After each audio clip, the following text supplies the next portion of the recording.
Welcome to episode 58 of my podcast, The View from the Crow's Nest. If you have any questions or feedback or comments or anything, please do come and see me on Twitter at Romeo Crow. As always, I'd love to hear from you. So today, Sunday, kind of tried to have a day off, didn't really work out. I had a realisation this morning that, I won't bore you with the details, but my main web hosting account that I was running all my websites out of had got hacked through somebody else's site, which is a bit annoying, and as a consequence all of my sites were taken down and some other client sites, and that was fine because I thought I'd covered them all and moved them all elsewhere, etc. But then I realised this morning that one of my client sites hadn't been moved and wasn't working. So on my day of, I'm going to try not to work today, I spent the first kind of hour and a half, 2 hours of not the first, but later in the morning, rebuilding a website in a new place for a client. So that was fine. It needed to be done anyway, probably. So that was cool. Then I spent 2.5 hours, probably near 3 hours, in a couple of phone calls to another client, discussing their, discussing their site and their plans and what they want to do this week because they're trying to move really quickly. So, that was like 5 hours of my day off. On work stuff. So that was a bit frustrating, but never mind. But outside of that, it was actually quite a relaxing day, relative. I had a personal training session this morning with my coach, and I was really chuffed to see that I've made some very clear improvements in my strength and my conditioning as well.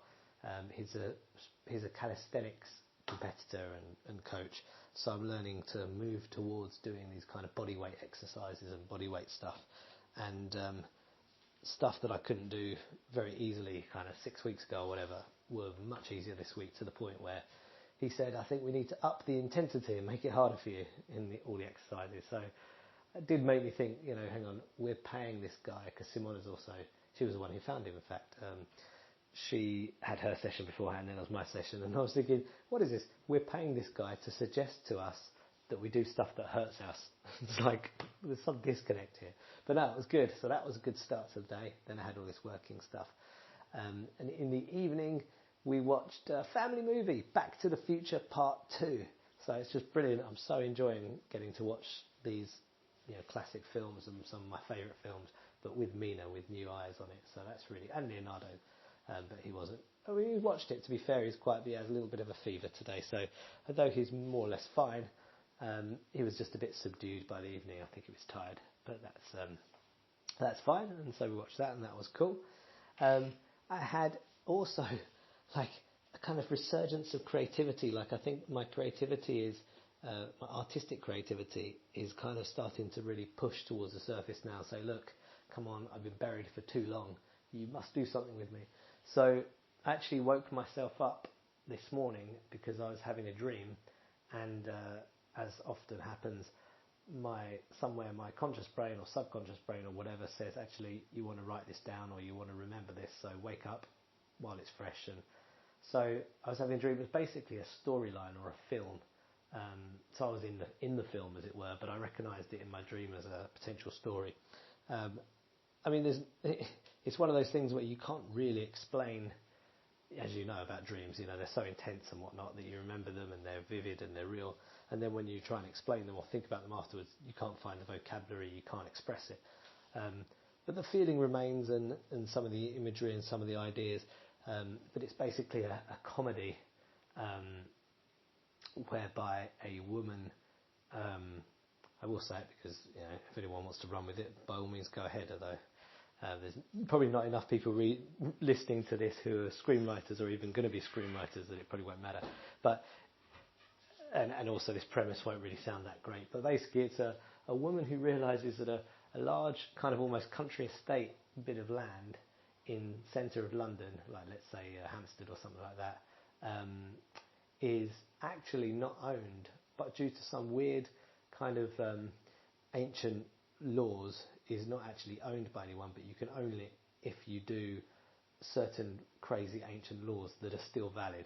Don't know what they are, don't know anything more about it, but basically she finds out about it somehow. So in my dream, she was in a library, and she was waiting for someone to leave the library, and then she was following them. So maybe she finds out in the library, I don't know.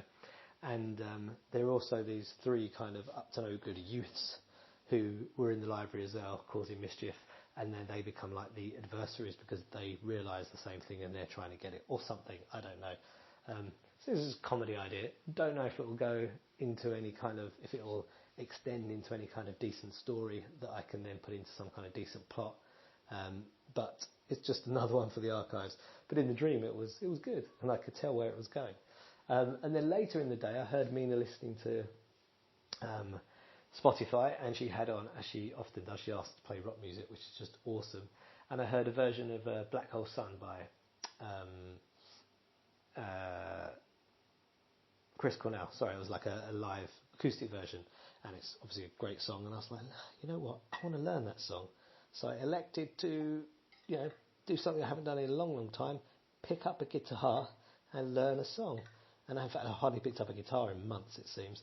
So I learned how to play it, and it was actually quite easy. But it's such a great song. And then I was kind of inspired by having a guitar, and it's in a particular tuning. It's in drop D tuning for any guitarist that ever listens to this. That's what it's in. And that inspired me to write this kind of funk rock riff, which was really, really cool. And I was like, wow, that's cool. So not only did I come up with a potential story idea today, I came up with a potential song as well. Two things that haven't happened in a long time. So I think that's my subconscious really trying to burst to the surface and say, dude, it's time you stop with this business stuff and started getting down to what you really should be doing, which is writing stories and screenplays and songs.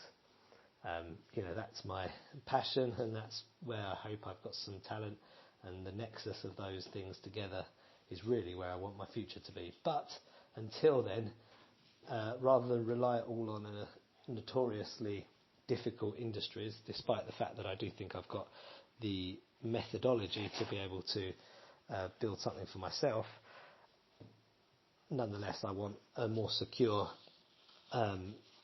income for the family. Now I've got the family to think about, and business allows that. And also, to be fair, I do really enjoy business, but that's the whole point of the Audience Ninja agency, so that I can release myself from doing a lot of the day-to-day work while still having the capacity to build the things that I want built. So we shall see. So that's been today. It's kind of half not meaning to work, but actually working, but at least having a bit of creativity and a little bit of family time. And now it's 10:10, and it's time for me to get myself ready and into bed. Simona's sleeping in with Leonardo tonight, and Mina's going to sleep in with me instead, so that she can keep an eye on Leonardo. That is Simona, not Mina. So that's it. I will speak to you tomorrow. Thanks for listening. Hope you're well. Take care. Goodbye.